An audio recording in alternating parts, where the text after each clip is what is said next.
Bonjour à tous. Bonjour à tous. Installez-vous.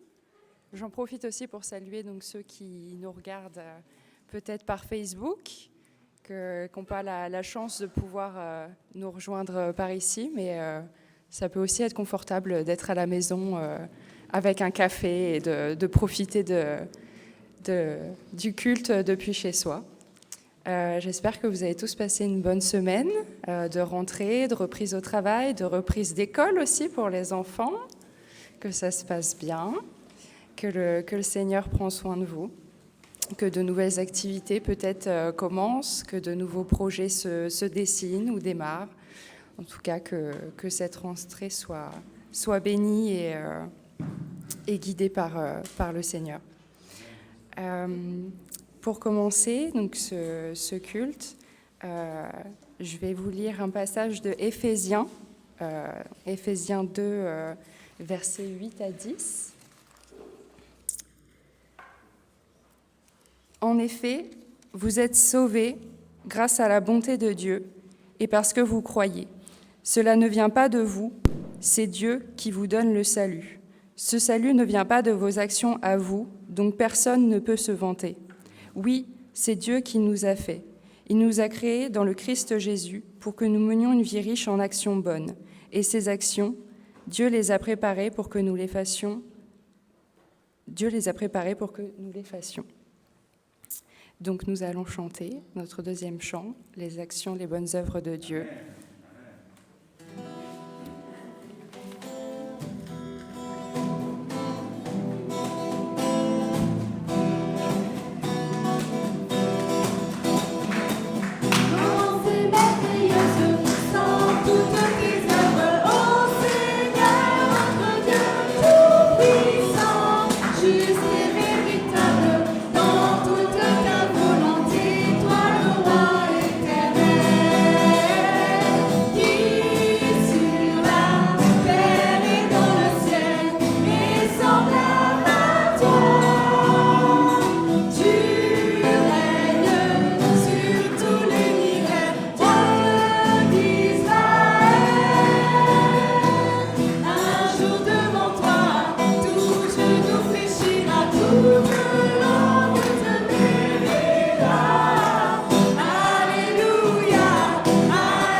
Alors pour continuer ce culte, j'ai choisi de vous lire le psaume 143, verset 10. « Enseigne-moi à faire ta volonté, car tu es mon Dieu. Que ton bon esprit me conduise sur la voie droite. Comme l'a dit également Jésus donc en Matthieu 12, 50. Oui, si quelqu'un fait la volonté de mon Père qui est dans les cieux, cette personne est mon frère, ma sœur, ma mère. Je trouve qu'il est bon de rappeler que par la volonté de Dieu qui nous guide, c'est ainsi que Jésus nous a appelés ses frères, ses sœurs, et en l'occurrence même sa mère. Donc je vous invite à demander à la manière de David, comme il l'a fait dans ce psaume que je viens de vous lire, demander au Seigneur de nous enseigner à faire sa volonté et non la nôtre. Seigneur, je te prie de nous transformer de l'intérieur, d'adoucir nos esprits, nos cœurs, afin d'accomplir ta volonté, de ne pas céder à nos envies, afin que nous puissions totalement être tes enfants et accomplir ta volonté et pouvoir réaliser les œuvres que tu mets sur notre chemin, que tu veux que nous réalisions. Merci Seigneur d'être là pour nous et de nous guider. Au nom de ton Fils Jésus-Christ. Amen. Et donc je vous invite à vous relever et nous allons chanter donc nos 2 prochains chants, Jésus est le rocher de ma vie, et offrons au Seigneur reconnaissance.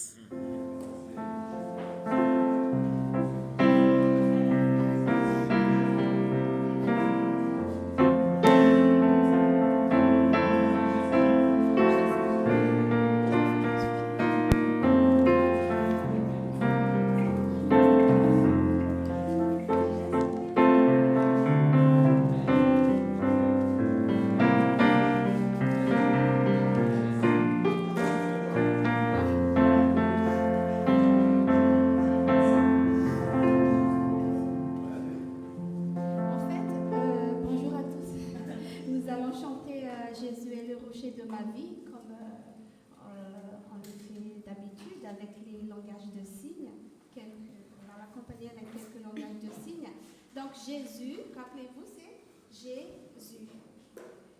Jésus est le rocher, ma vie, ma vie. Et puis la deuxième strophe, c'est Jésus est l'ami de ma vie. Jésus, l'ami de ma vie. Et puis le dernier strophe, c'est Jésus est la force de ma vie. Jésus est la force de ma vie. Et puis, il est en haut, en bas, devant, derrière, autour de moi. Et il se répète au moins 3 fois. Voilà, on y va.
Donc nous allons passer à la reconnaissance, à l'action de grâce. Avant de vous laisser la parole, peut-être pour exprimer les bonnes choses que le Seigneur a fait dans vos vies cette semaine, le mois dernier peut-être, enfin, quelque chose que vous auriez à nous partager, une action de Dieu dans vos vies. Je voulais juste vous lire un petit passage, un tout petit, dans Thessaloniciens. Alors c'est un mot compliqué peut-être pour les enfants, Thessaloniciens, mais c'est juste les habitants d'une ville en Grèce qui s'appelle Thessalonique. Et donc dans Thessaloniciens, il est dit « Soyez toujours joyeux, priez sans cesse, remerciez Dieu en toute occasion, c'est ce qu'il attend de vous, qui êtes unis au Christ Jésus. » Et donc je vous invite peut-être, si on a le micro à disposition, si quelqu'un, Joshua va faire passer le micro, si quelqu'un a quelque chose à nous partager, peut-être d'une action du Seigneur.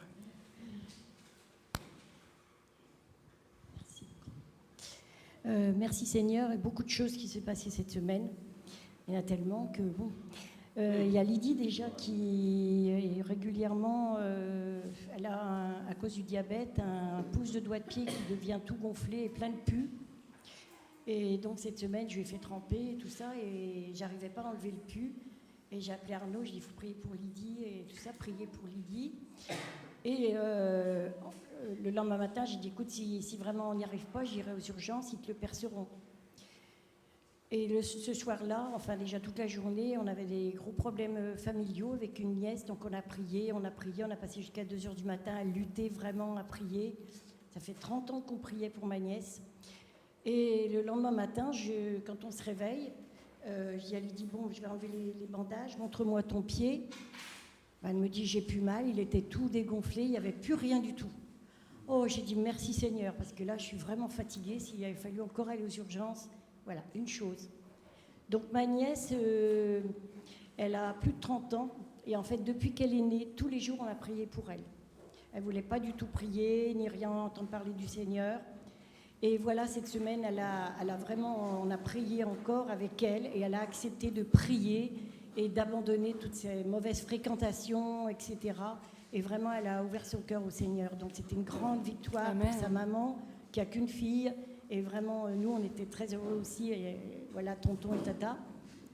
Et puis, il m'est arrivé aussi un truc dans la semaine, c'est que le soir, la journée, j'avais fait ranger plein de papiers, tout ça. Le soir, j'en pouvais plus à 10h30, 11h. Je dis, bon, je pose tout ça là, à l'entrée, vers mes chaussures, sur le sac, je rangerai tout demain matin. Le lendemain matin, j'ai oublié, j'avais mis ma carte bancaire avec. Et le matin, j'enfile vite mes chaussures, je descends au courrier et tout ça. Et je remonte, et dans l'escalier, je vois une carte bancaire, je dis, qu'est-ce que c'est ? Je regarde, mais je dis, c'est ma carte. Je l'ai perdue dans l'escalier. Et il y avait des jeunes qui étaient descendus, on dit, bonjour madame, tout ça. Je dis, ça va les jeunes, tout ? Oh, je dis, merci Seigneur, tu as protégé ma carte bancaire. Merci Seigneur.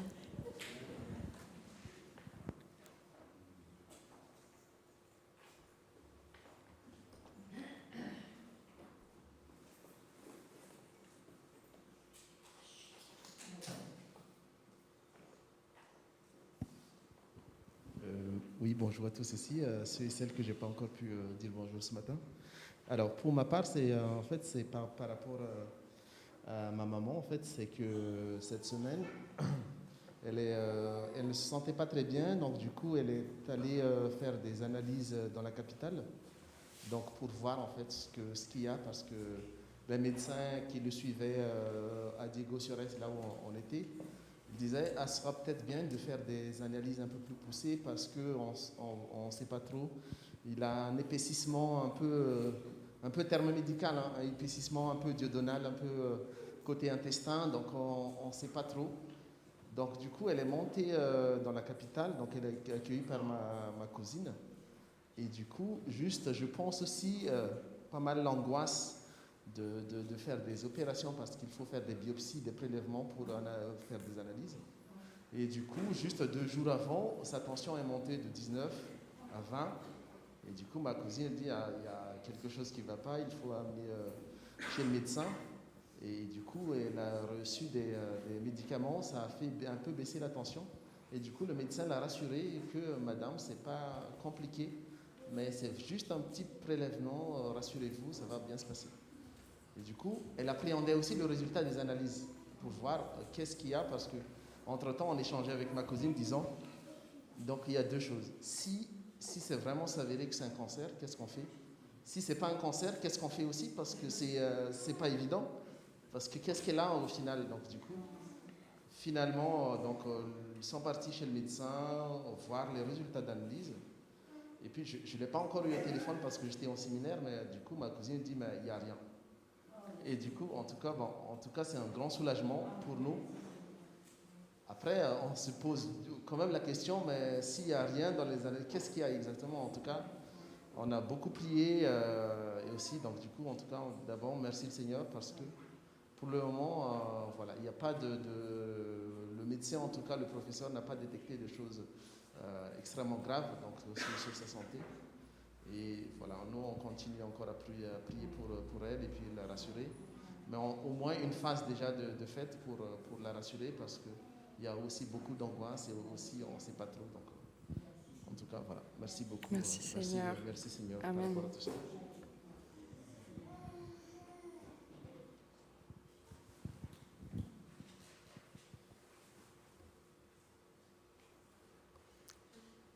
Joshua, Agathe, ta maman dans le fond.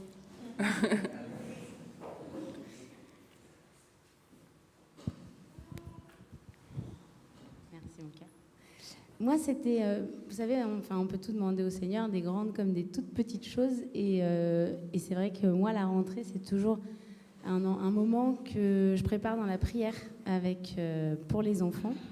Et notamment, vraiment que le Seigneur choisisse la bonne personne pour chacun de mes enfants. Que parfois, il y a des caractères qui passent bien, puis d'autres caractères qui sont... Voilà, le match ne se fait pas. Et c'est vraiment toujours ma prière pendant l'été pour la rentrée. Et il se trouve que Noam tombait dans la classe d'une dame qui nous semble, à nous parents, un petit peu difficile. Mais on a fait la réunion parents-prof en début d'année. Et en fait, cette dame, j'ai découvert que, voilà, avec les parents, c'est compliqué, mais avec les enfants, elle est d'une douceur et d'une attention. Et elle est pleine de bonnes idées. Et j'ai vraiment vu son cœur pour les enfants. Du coup, j'étais complètement rassurée. Je me suis dit, bon, bah, si avec nous, c'est une harpie, c'est pas grave. On sent que les enfants, elle les aime et qu'elle a vraiment trouvé sa vocation. Et pour Joshua, j'ai aussi apprécié parce que la réunion parents-prof, c'est pareil. J'avais beaucoup prié pour la maîtresse de Joshua. C'est toujours un peu angoissant, les rentrées. Et là, il se trouve que la première chose que cette maîtresse nous dit, c'est, bon, moi, il faut savoir, ma priorité avant même les apprentissages, c'est que vos enfants, ils soient juste heureux d'être là. Si vous me dites que vos enfants, ils ont mal au ventre avant de venir, elle dit, moi, c'est l'échec total. C'est le pire truc qu'on puisse me dire.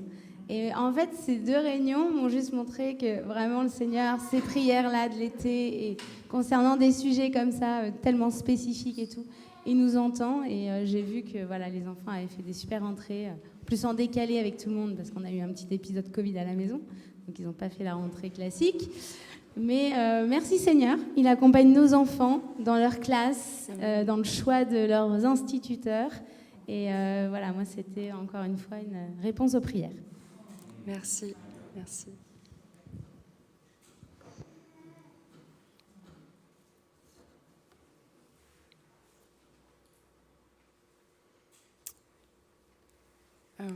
Du coup, si personne ne veut prendre la parole, je voulais juste partager, parce que je crois que je ne l'ai jamais fait. Thibault l'avait peut-être évoqué il y a quelques semaines, mais cet été, on a cherché un appartement parce qu'on a déménagé du plein milieu de la Normandie à Paris-Ici. Et donc, on cherchait un appartement assez désespérément. Moi, ça m'inquiétait beaucoup parce que Thibault avait sa rentrée en tant que nouveau professeur au mois de septembre. Donc, on ne voulait pas être trop dans le rush non plus, à préparer sa rentrée, à s'installer, à déménager en même temps et tout. Donc, au mois de juillet, je cherchais et j'ai appelé plein d'agences, plein de personnes. On n'avait que des stops parce qu'on n'avait pas les revenus à peu de choses près, mais ça passait pas. Ils ne voulaient pas discuter. Tous les appartements que je trouvais qui avaient l'air bien, qui étaient proches de là où on voulait, ça passait pas. Pendant 2-3 semaines, j'appelais, il n'y avait rien qui se passait. Je priais le Seigneur pour qu'il nous mette sur la voie du bon appartement. Et le fait est qu'il y en avait un qui traînait dans mes sélections, mais que je n'avais pas appelé parce que je m'étais dit on verra plus tard. Il y avait celui-là avant que j'aurais préféré. Mais bon, comme j'arrivais pas à avoir de rendez-vous pour quoi que ce soit, j'ai fini par appeler. Tombée sur une dame très gentille qui ne m'a pas posé de questions, qui a accepté notre dossier tout de suite, qui nous a proposé une visite. On a visité cet appartement, on l'a trouvé très très bien, on n'a pas voulu en visiter d'autres, on a tout de suite donné notre dossier. Le fait est qu'il a fallu attendre un petit peu parce que c'est la mairie qui le gère, donc administrativement ça prend un peu de temps. Et pendant 2 semaines on attendait, mais au fond de moi j'avais un bon pressentiment. J'avais du mal à l'exprimer parce que je voulais pas dire aux gens je sais qu'on va l'avoir, je le sens au fond de moi, et que il y a toujours ce doute, ce terrible doute qui empêche des fois de dire les choses, mais j'avais un bon pressentiment au fond de moi. Et le fait est que 2 semaines après, on avait eu la bonne nouvelle comme quoi ils acceptaient notre dossier, qu'ils nous donnaient l'appartement. Et je remercie le Seigneur parce que voilà, je me suis beaucoup angoissée et finalement j'ai eu que des non pour plein d'autres appartements. On en a eu un oui pour un. On l'a visité, on n'en a visité qu'un et c'est celui qu'on a eu. Donc je remercie le Seigneur de nous guider et d'être bon et fidèle. Et juste avant de passer la parole à Arnaud, je voudrais juste qu'on prie peut-être, parce qu'on entend, ce moment est fait pour entendre les actions de grâce du Seigneur dans nos vies, mais je pense qu'on est nombreux à prier pour beaucoup de choses, pendant longtemps, des fois pendant 30 ans, pendant 20 ans, pendant des fois quelques semaines seulement, mais qui nous paraissent interminables, et qu'on ne voit pas forcément les résultats, on les attend. Et du coup, je voudrais juste qu'on prie un petit peu pour ces prières encore en attente et peut-être ces soucis qui ne sont pas encore résolus.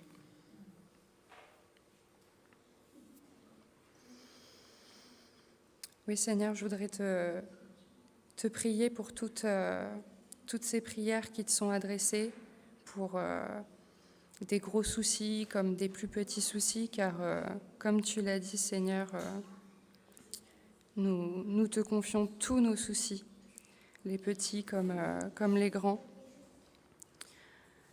Je te prie, Seigneur,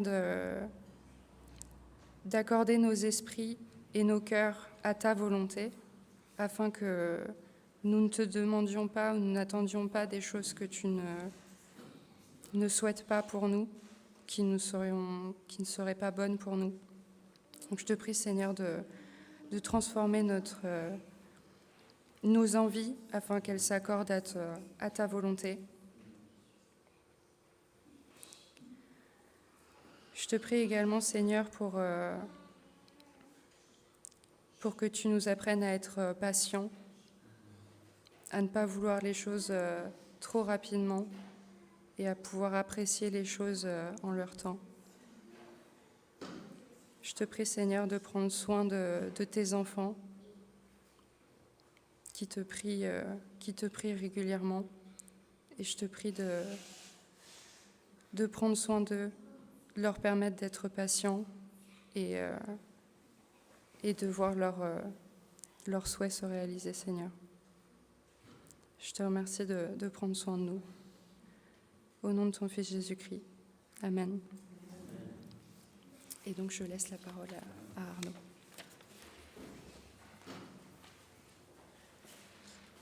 Je vais vous mettre tous mal à l'aise. Est-ce que vous avez fait vos devoirs ? Tu te souviens, Marie-Christine, tu nous as dit que c'était des devoirs du coup que je vous donnais. Et je pense que c'était assez juste comme terme. Alors pour ceux qui n'étaient pas là la semaine dernière, vous êtes exemptés d'avoir eu des devoirs à faire. Ouf, se disent certains, c'est bon, j'étais pas là, donc je ne sais pas ce qu'il fallait faire et je ne sais pas de quoi Arnaud parle. Pour ceux qui étaient là la semaine dernière, alors c'était quoi les devoirs ? Je vous avais demandé, puisque la semaine dernière, aujourd'hui et les 2 dimanches qui arrivent encore, on étudie un livre de la Bible que personnellement, sur lequel je n'avais jamais prêché. Je commence à prêcher sur ce livre-là. C'est le livre du petit prophète Zacharie. Petit prophète parce que dans l'ensemble des prophètes, des livres prophétiques de la Bible, il y a des grands livres Ésaïe, Jérémie, Ézéchiel, qui font beaucoup de chapitres, donc on appelle ça des grands prophètes. Et puis il y a des livres avec beaucoup moins de chapitres, il y en a 12 comme ça, et donc parmi ces 12, il y en a un qui s'appelle Zacharie. Et donc le devoir que je vous avais donné la semaine dernière, c'était qu'est-ce que veut dire Zacharie ? Alors est-ce que quelqu'un a recherché, est-ce que quelqu'un s'en est souvenu pendant la semaine ? Alors, je vous donne un indice. Zacharie, normalement en hébreu, c'est Zacharia. Alors déjà, ça vous donne un tout petit indice pour ceux qui ont l'habitude de ce « ya » final. Ça veut dire quoi le « ya » final ? Il y a plein de noms avec un « ya » à la fin. Ça vous rappelle quoi ? Alors Alain, il sait évidemment. Alors ça nous rappelle aussi « Alléluia », exactement. Qu'est-ce que ça veut dire Alléluia ? Alléluia. En fait, le Ya final, c'est le début du tétragramme, et le tétragramme, c'est le nom de notre Dieu. Vous savez, ce YHWH que certains ont essayé de rendre audible en disant notamment Yahweh, Yahvé, Jéhovah. Ça, c'est des manières dont on a essayé de rendre compte, d'essayer de prononcer un nom qui, quand il est révélé à Moïse, Dieu lui dit « Voici mon nom » et il est imprononçable.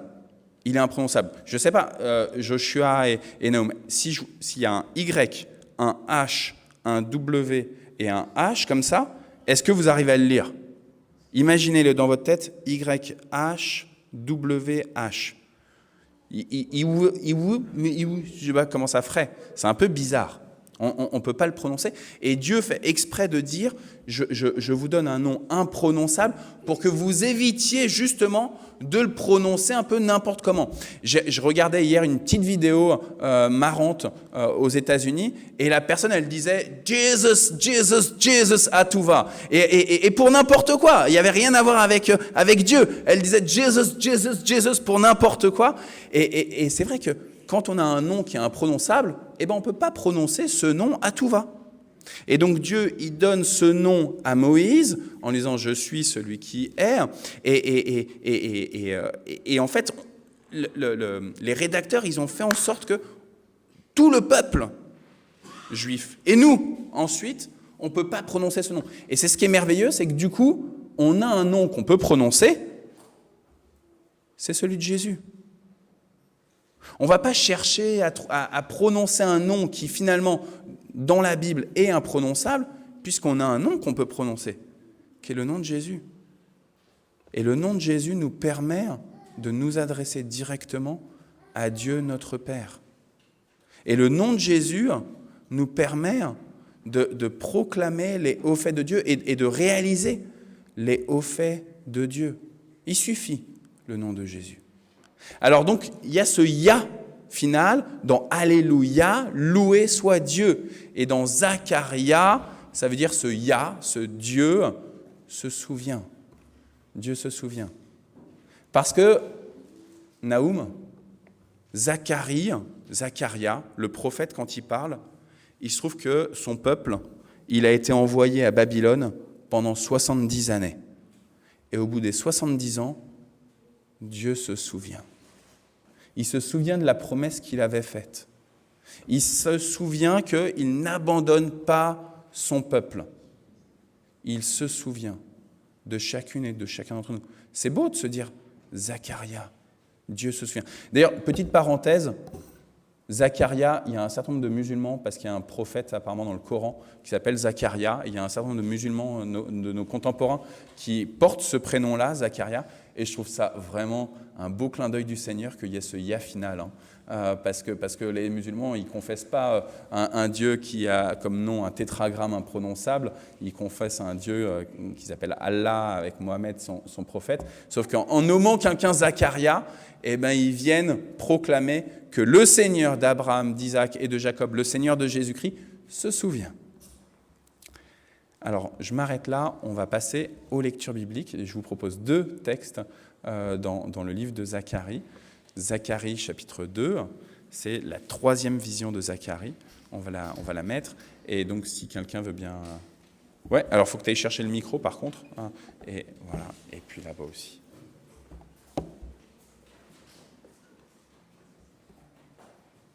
Et j'ai vu que... Tu veux aussi lire? Ouais. Bah, peut-être que, Naoum, vous pouvez vous partager les lectures. Je pense que Joshua, il a aussi envie de lire, j'imagine. Donc, il y a aussi la jeune fille qui est à côté là, qui veut aussi lire. Je crois que Claude aussi, il a levé la main. On a donc ce texte d'abord de Zacharie 2, il est un petit peu long. Donc, peut-être vous, les enfants, vous prenez ce Zacharie 2 et vous le coupez en quelques versets. D'accord? Il va jusqu'au verset 17, donc 5 à 17. Moi, Zacharie, je lève les yeux et voici ce que je vois. Un homme tient à la main une corde pour mesurer. Je lui demande, où vas-tu? Il me répond, je vais mesurer Jérusalem pour connaître sa largeur et sa longueur. L'ange chargé de me parler s'avance et un autre ange vient à sa rencontre. Alors l'ange chargé de me parler lui dit, va vite dire au jeune homme qui tient la corde. Jérusalem doit rester une ville ouverte, sans mur et de défense. En effet.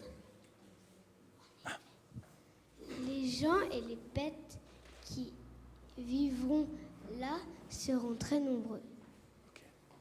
Voici ce que le Seigneur déclare. Moi-même, je serai là comme un mur de feu autour de la ville et au milieu d'elle.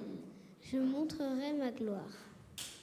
Le Seigneur déclare, allez, allez, vous que j'ai chassés de tous côtés, au nord et au sud, à l'est et à l'ouest, fuyez maintenant, quittez les pays du nord. Allez, gens de Jérusalem, vous qui habitez à Babylone, partez vite. Le Seigneur de l'univers m'a chargé d'un message important. Voici ce qu'il dit. Au sujet des peuples qui vous ont pillé, celui qui vous attaque mon trésor le plus précieux. Oui, je vais agir contre les autres peuples, alors ceux qui ont été leurs esclaves les pilleront à leur tour. Quand cela arriva, vous saurez que c'est le Seigneur de l'univers qui m'a envoyé.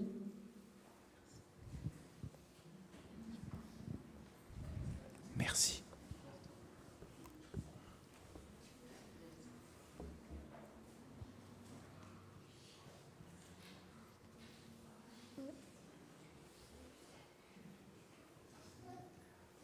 Le Seigneur déclare encore, cri de joie, réjouis-toi, Jérusalem, voici que je viens, je vais habiter au milieu de toi. Ce jour-là, des peuples nombreux s'attacheront à moi. Le Seigneur, ils deviendront mon peuple, mais c'est au milieu de toi que j'habiterai. Quand cela arrivera, vous saurez que c'est le Seigneur de l'univers qui m'a envoyé vers vous. Judas sera de nouveau le propriété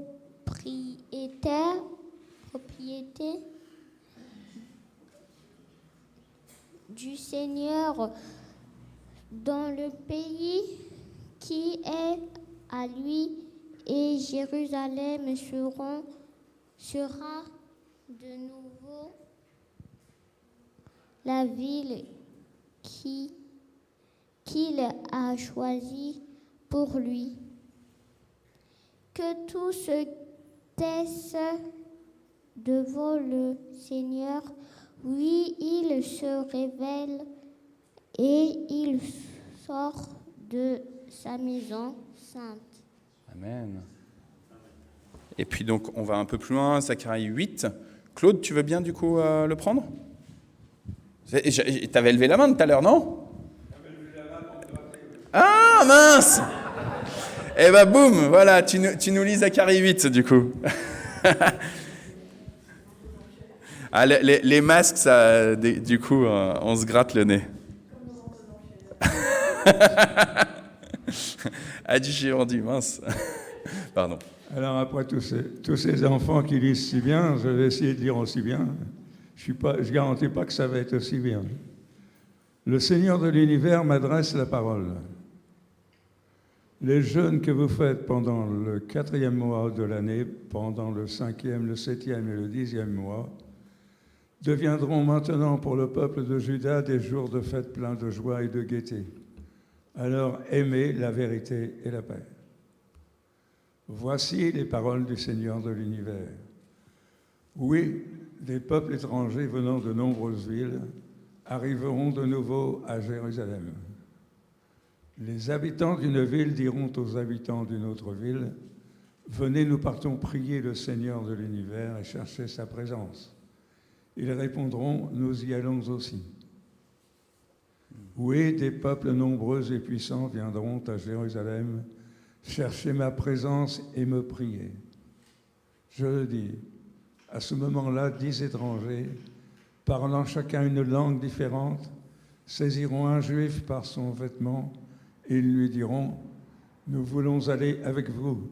En effet, nous avons appris que Dieu est avec vous. » Amen. Amen.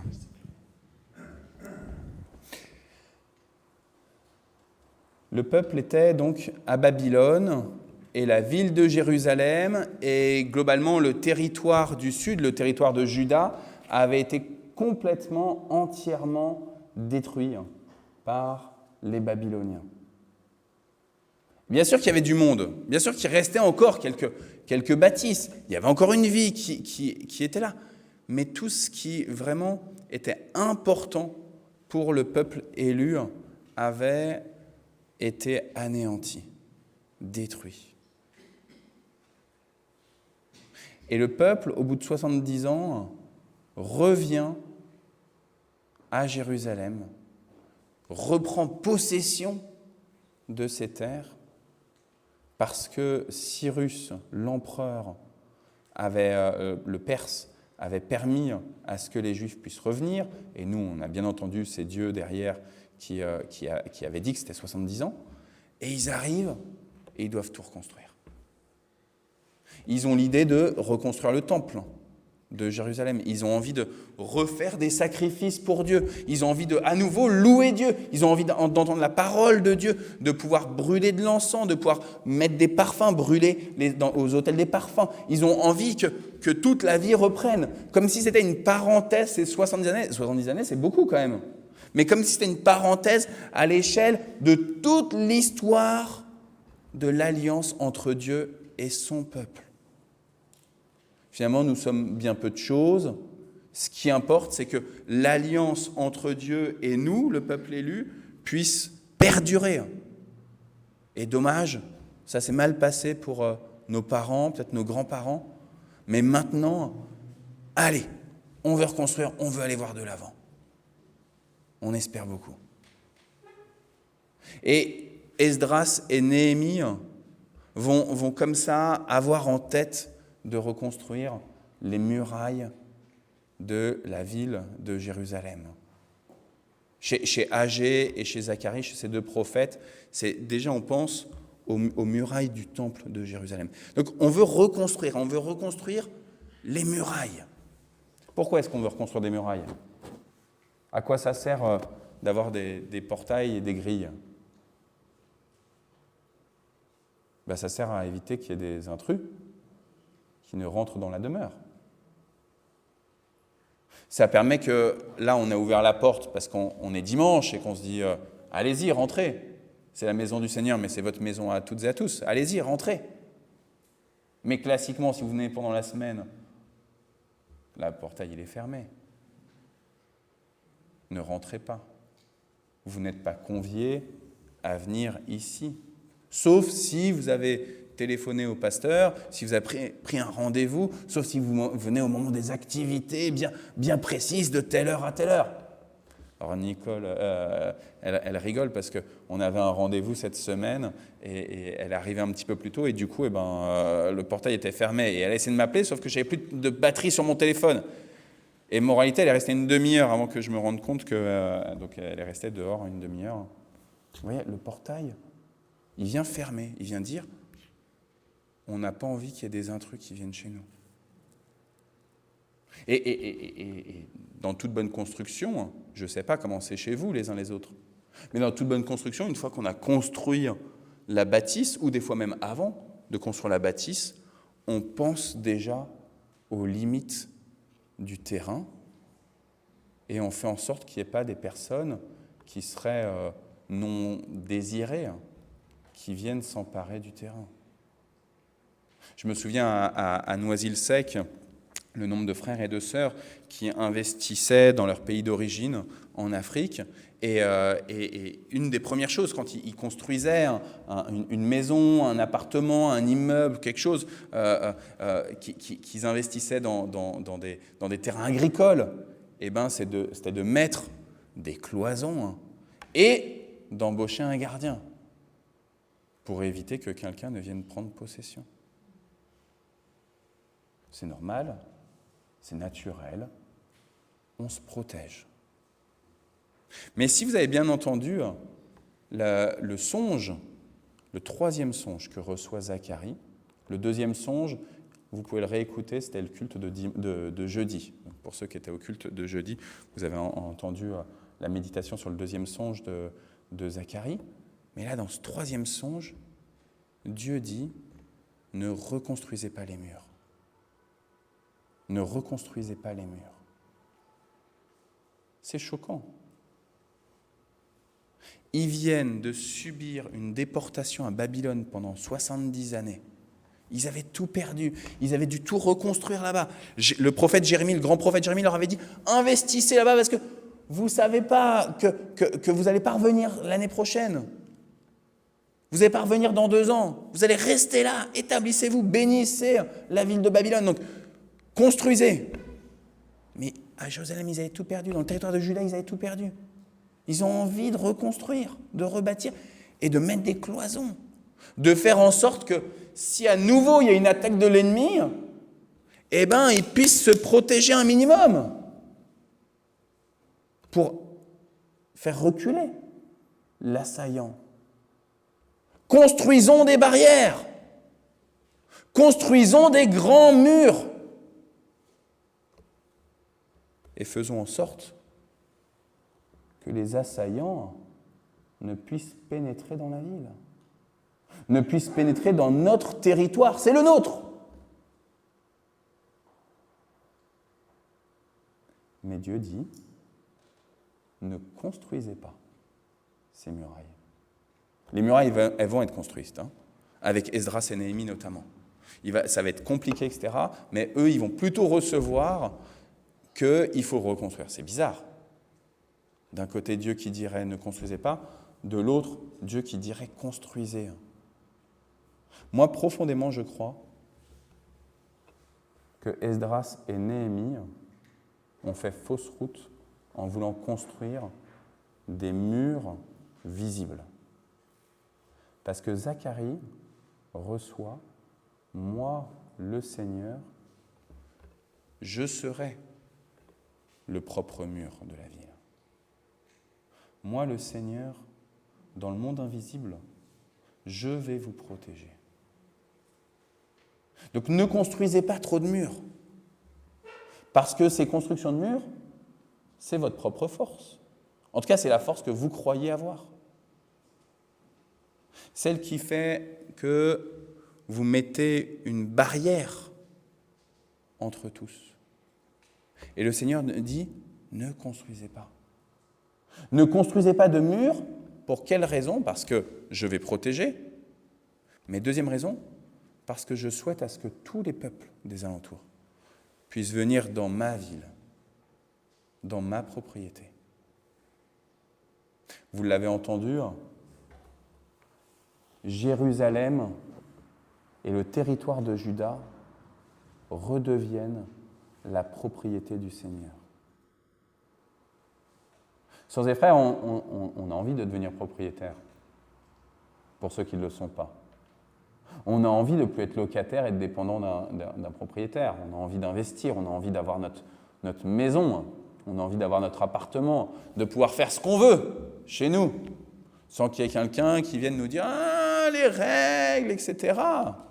Oh, le loyer, etc. » Le prophète Zacharie reçoit que Juda et Jérusalem redeviennent la propriété du Seigneur. C'est magnifique. À ceux qui sont propriétaires de vos maisons, de vos appartements, nous le déclarons ce matin, en fait, vous ne l'êtes pas propriétaire. C'est le Seigneur qui l'est. De la même manière qu'il est propriétaire, alors je regarde vers Andrea, notre président de conseil presbytéral, c'est le Seigneur qui est propriétaire de ce temple, et ce n'est pas notre association cultuelle. Alors évidemment, sur le territoire donné, français, etc., mais nous avons la certitude que celui qui est le vrai propriétaire ici, de ces murs, de ce plafond, de l'ensemble de ce terrain, et même des rues, et même de là où des autels à l'encontre du Seigneur sont élevés, des autels de ce monde, des autels financiers, des autels d'idolâtrie. Tout appartient vraiment au Seigneur. Il en est le juste propriétaire et c'est lui qui dicte les règles dans sa demeure, dans sa propriété. Changement de regard, du coup. Puisque, en conséquence, nous sommes tous des usufruitiers d'un bien dont nous sommes uniquement les dépositaires. Juste des locataires à titre gracieux. Et on est là et on veut protéger, on veut construire des murs. Et on veut dire, toi, t'es admis, toi, t'es pas admis. Toi, tu portes le bon uniforme, toi, tu ne portes pas le bon uniforme. Toi, tu as la bonne couleur de peau, toi, tu n'as pas la bonne couleur de peau. Toi, tu as la bonne culture, toi, tu ne l'as pas. Toi, tu as montré patte blanche, et toi, non. Et Dieu nous dit, je ferai rentrer tous les peuples à Jérusalem pour m'adorer. Changement de regard. Je disais ici, on appartient à ce territoire, et ce temple-là, il appartient à Dieu. Changement de regard pour ce temple, mais globalement pour toute la terre.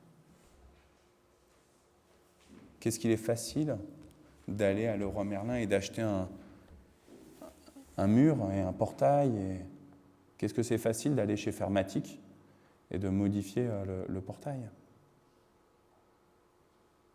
Mais Dieu nous dit, ne mets pas de mur. Parce que moi, le Seigneur Dieu, je fais tomber les murs.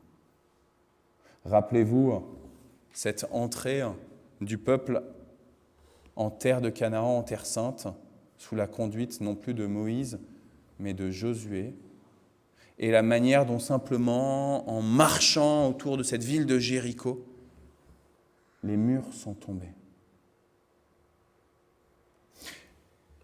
Certains le savent, cet été, je travaillais un petit peu sur l'épître de Paul aux Éphésiens.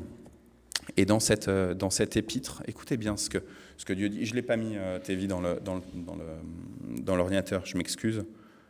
Les Juifs portent la marque de la circoncision sur leur corps, ils aiment s'appeler les circoncis. Vous qui n'êtes pas Juifs de naissance, vous les Éphésiens, vous ne portez pas cette marque sur votre corps, vous n'avez pas été circoncis. Et donc du coup, puisque vous ne portez pas la marque de la circoncision et de l'alliance à travers la circoncision, eh bien, ils vous appellent les non-circoncis. Les circoncis, et puis il y a les non-circoncis. Eh bien, rappelez-vous ce que vous étiez autrefois. Vous étiez sans Messie, vous n'aviez aucun droit dans le peuple d'Israël. La promesse faite par Dieu dans ses alliances avec son peuple n'était pas pour vous. En effet, vous étiez sans espérance, vous étiez sans Dieu dans le monde.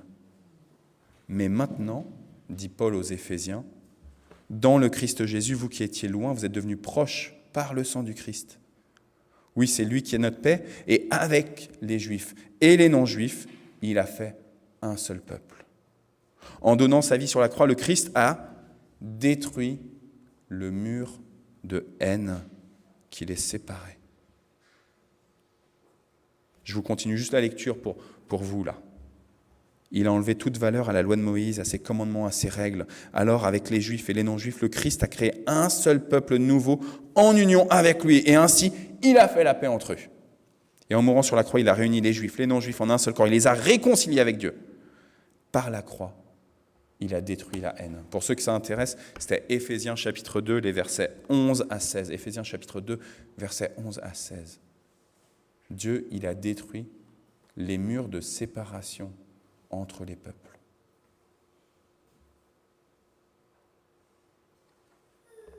Et nous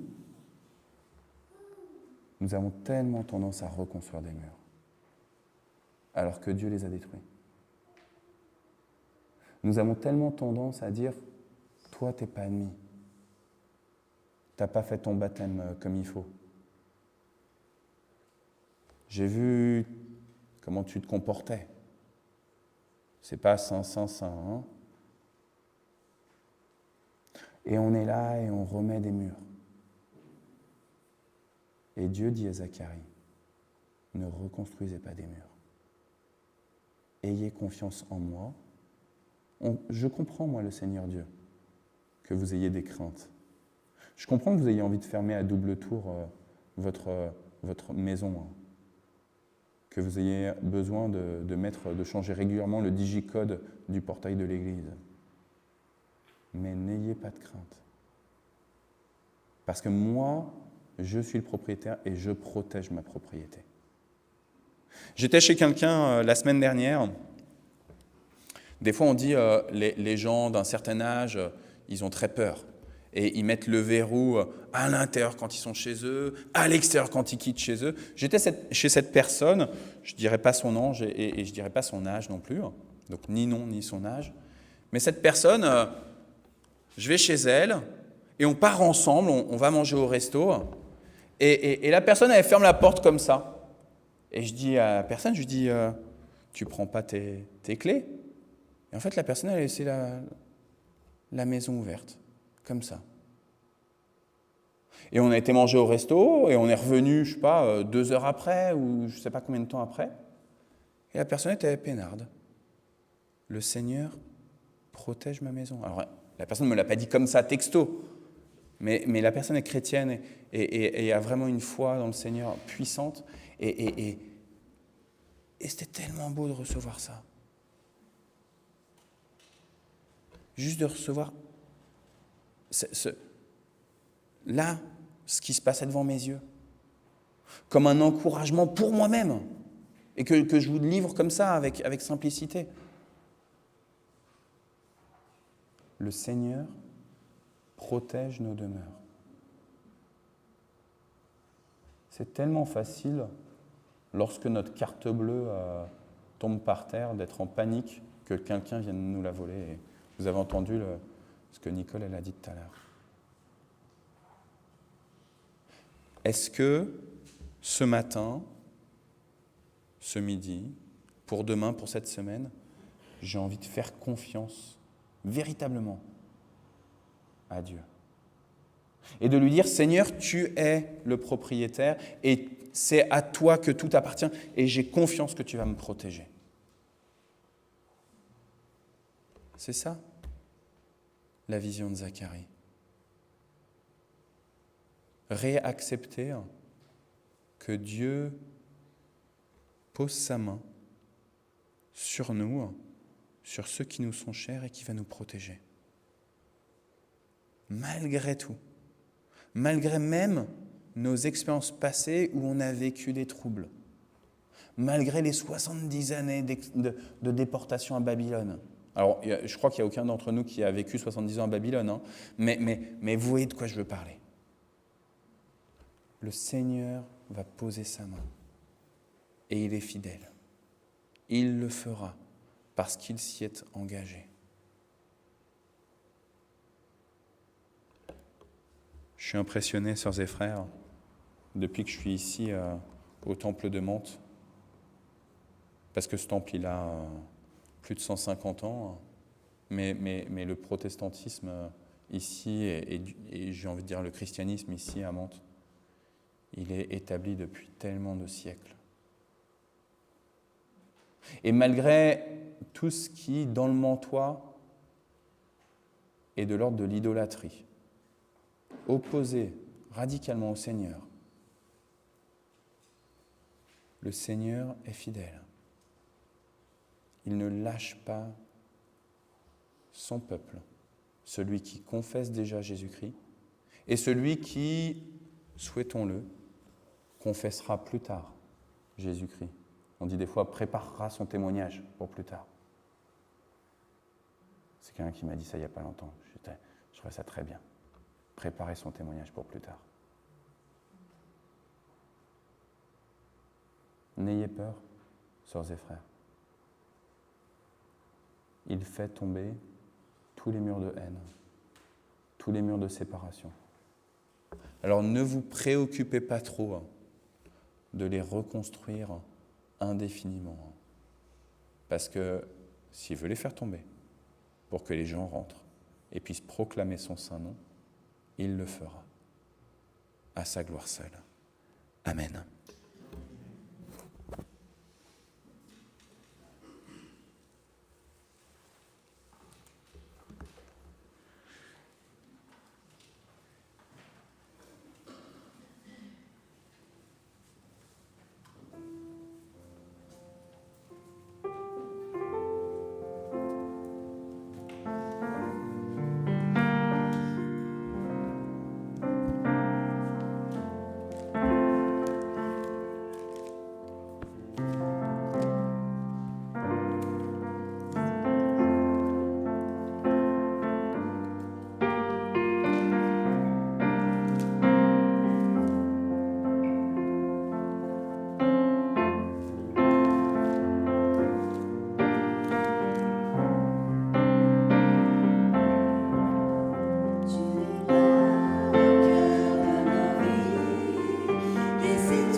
On peut se mettre debout pour confesser la foi de l'Église selon le symbole des apôtres. Je crois en Dieu, le Père Tout-Puissant, Créateur du ciel et de la terre. Je crois en Jésus-Christ, son Fils unique, notre Seigneur, qui a été conçu du Saint-Esprit et qui est né de la Vierge Marie. Il a souffert sous Ponce Pilate, il a été crucifié, il est mort, il a été enseveli, il est descendu aux enfers. Le troisième jour, il est ressuscité des morts, il est monté au ciel, il siège à la droite de Dieu, le Père Tout-Puissant. De là, il reviendra pour juger les vivants et les morts.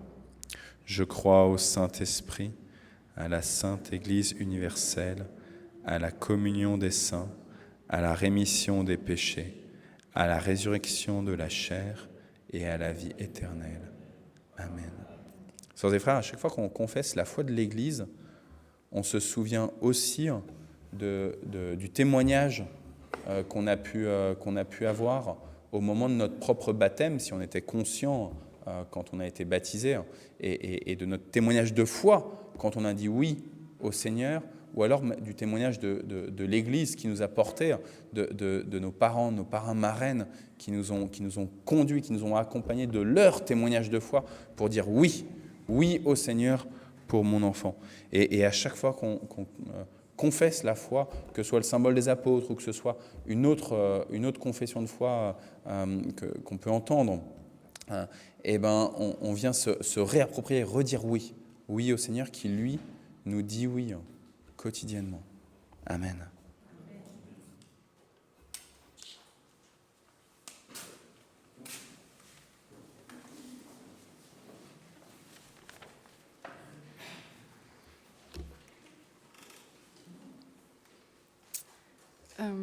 Pour cette prière d'intercession, je voudrais peut-être vous laisser la parole. Je vais peut-être initier la démarche, parce que c'est plus facile pour moi, parce que je suis déjà là, devant le micro.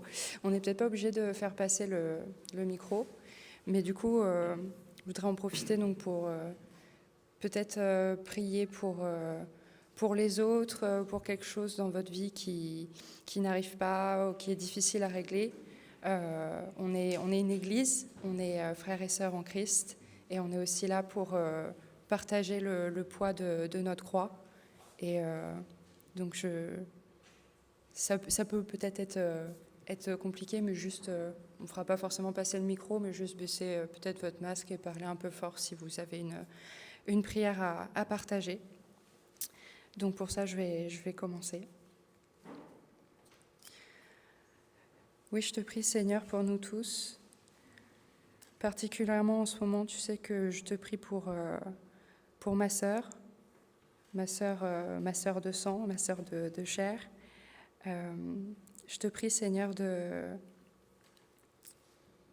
la chercher comme tu es allé me chercher, de lui montrer ta lumière, de l'accompagner et de veiller sur elle aussi bien que tu veilles sur moi, car elle en a besoin. Je te prie, Seigneur, de peut-être me permettre d'être ce messager pour elle. En tout cas, Seigneur, je te prie d'aller la chercher comme tu allais me chercher. Je te remercie, Seigneur. Amen.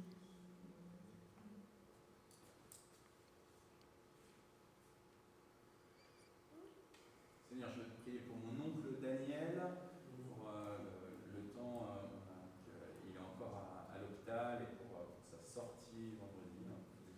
Je te supplie, Seigneur, pour qu'il trouve autour de lui des personnes qui soient promptes à l'accompagner, à le soutenir dans l'épreuve de la maladie.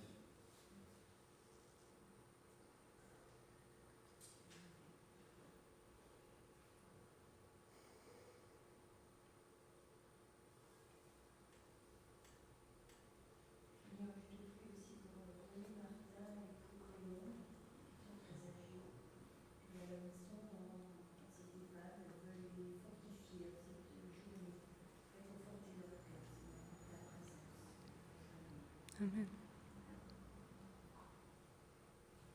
Seigneur, je te prie pour Odette, qui est actuellement un mauvais moment. Je dis, c'est vrai de prendre soin d'elle. Et de lui ôter toutes ces douleurs qui durent à supporter.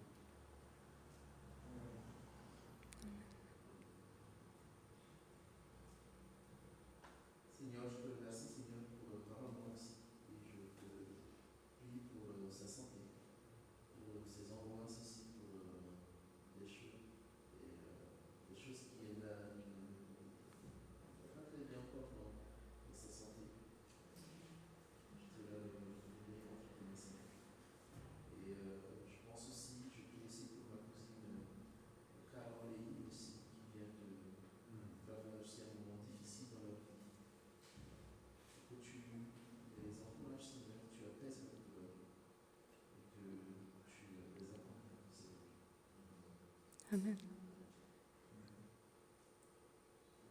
Prions pour ce peuple d'Afghanistan, Seigneur, pour les Afghans, pour ceux qui sont arrivés quelque part, qui puissent trouver une terre d'accueil dans laquelle ils puissent s'intégrer, se sentir bien, pour ceux qui sont sur la route et qui rencontrent des difficultés, tu puisses les protéger, et pour ceux qui sont chez eux et qui sont persécutés et qui sont en danger et qui ont peur, que tu puisses aussi les protéger. Nous prions particulièrement pour les chrétiens, que tu puisses les protéger, leur donner ta paix qui dépasse toute intelligence. Tu puisses les protéger leur vie, Seigneur, et qu'ils puissent trouver en toi un refuge, ce roc, que tu puisses être leur muraille, comme on a partagé ce matin, une muraille autour de leur petite communauté, de leurs églises cachées. Viens à leur secours, nous te prions, Seigneur Jésus. Amen.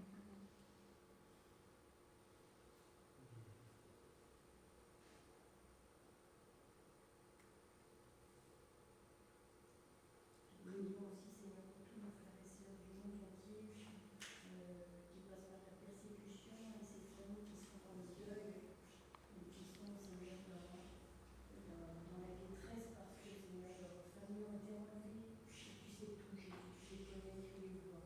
S'il te plaît, prends soin d'eux, Jésus. Entoure-les en ce jour. Merci. Amen. Seigneur, moi je te confie Latifeh, cette femme iranienne dont Manuel nous a parlé, nous a confié le sujet au groupe de prière de mardi. Merci Seigneur de l'avoir protégée jusqu'à venir en France. Je te supplie pour sa famille qui est encore qui suit les préceptes de l'islam.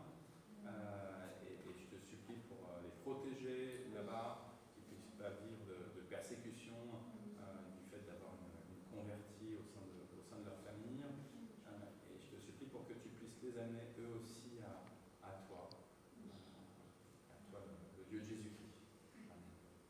Amen. Amen. Je te prie aussi, Père, je te dis merci, Jésus, pour tous ces musulmans qui vivent et meurent sans toi, qui ne te connaissent pas, pour lesquels, Seigneur, ils n'ont pas d'avocat auprès du Père. Viens en secourir ces gens qui croient, mais qui sont induits en erreur. À toi toute la gloire, Jésus, toute la gloire. Toi seul peux toucher ces cœurs, ces intelligences, ces volontés. Et nous te demandons de rester au nom de Jésus-Christ. Par ton Esprit Saint, interviens dans chacun de ces cœurs. Et aide-nous à savoir témoigner. Et que ce que nous semons dans toute notre faiblesse, c'est que tu fasses croître. À toi toute la gloire et la gloire. Amen.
Amen. Amen.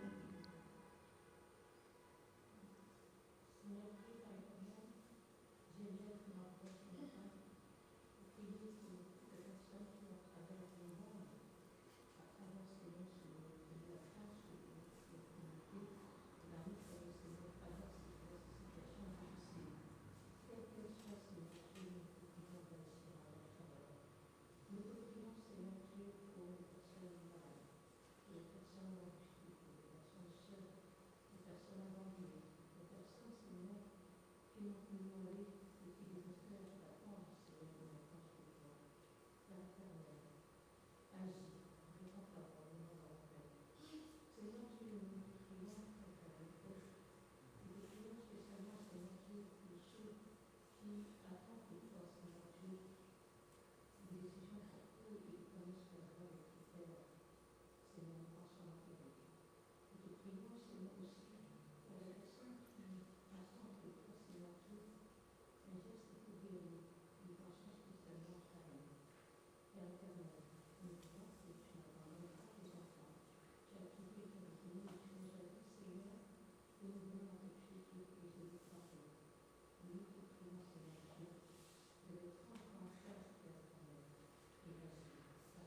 Amen.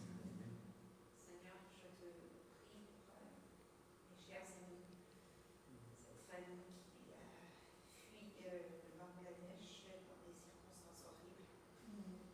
Elles sont en train d'attendre maintenant la réponse de l'organisme OFNI au Pitra, la réponse de la France si elles sont accordées le droit de rester sur le territoire, de retourner dans leur pays. Tu vois qu'elles ont très très peur de retourner là-bas. Et Seigneur, je te prie que tu puisses les diriger dans ce que tu sais qui est mieux pour elles, dans tes droits. Et que voilà, que tu puisses, elles sont de religion musulmane, elles se disent musulmanes. Je sais qu'elles te cherchent vraiment qui tu es. Elles disent Allah, mais je sais qu'elles cherchent. Et je te prie vraiment que tu te révèles à elles. Amen.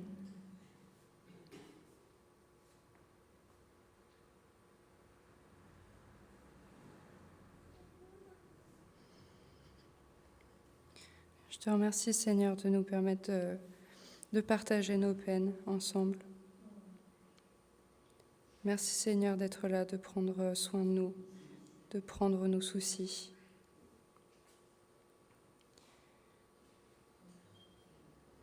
Je vous propose de clôturer cette prière avec le Notre Père. Notre Père qui es aux cieux, que ton nom soit sanctifié, que ton règne vienne, que ta volonté soit faite sur terre comme au ciel. Donne-nous aujourd'hui notre pain quotidien. Pardonne-nous nos offenses, comme nous aussi nous pardonnons à ceux qui nous ont offensés. Ne nous soumets pas à la tentation, mais délivre-nous du mal, car c'est à toi qu'appartiennent, durant tous les siècles, le règne, la puissance et la gloire. Amen.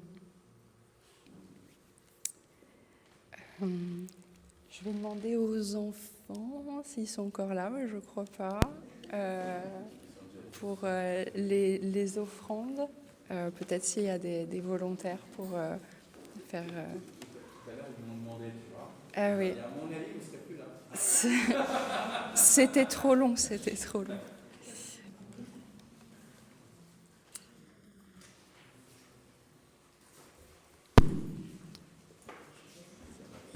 Ah oui. Okay. Donc je vais faire les annonces en attendant.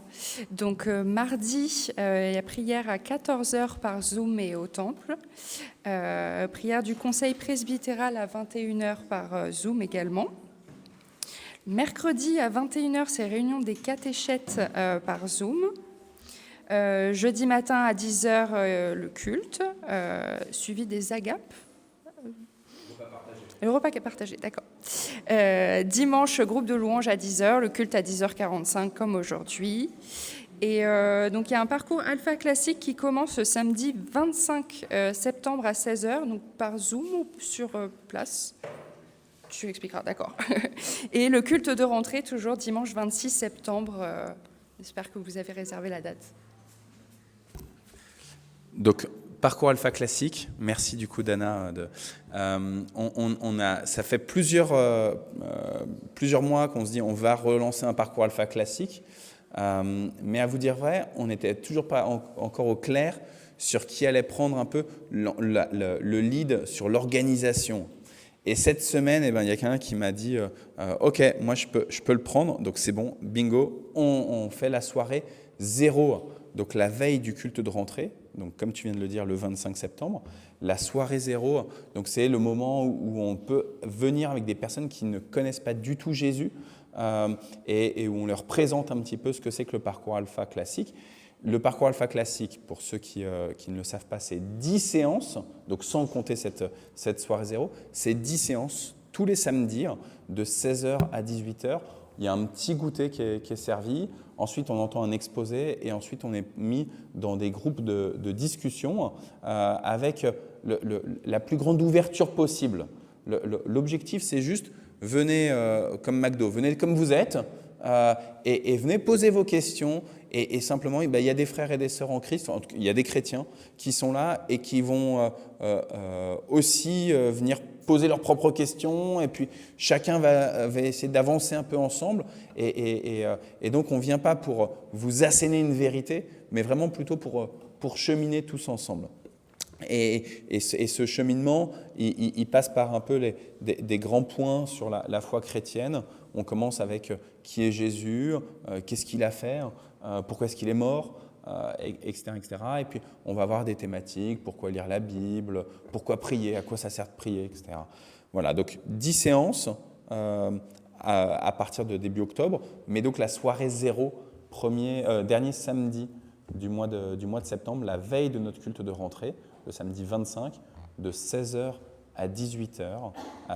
Ça permet d'avoir la journée du samedi où on peut faire nos courses, on peut faire notre ménage à la maison, on peut faire ce qu'on veut, et on peut encore avoir notre soirée un peu tranquille, voir nos invitations, nos amis, etc. Donc voilà.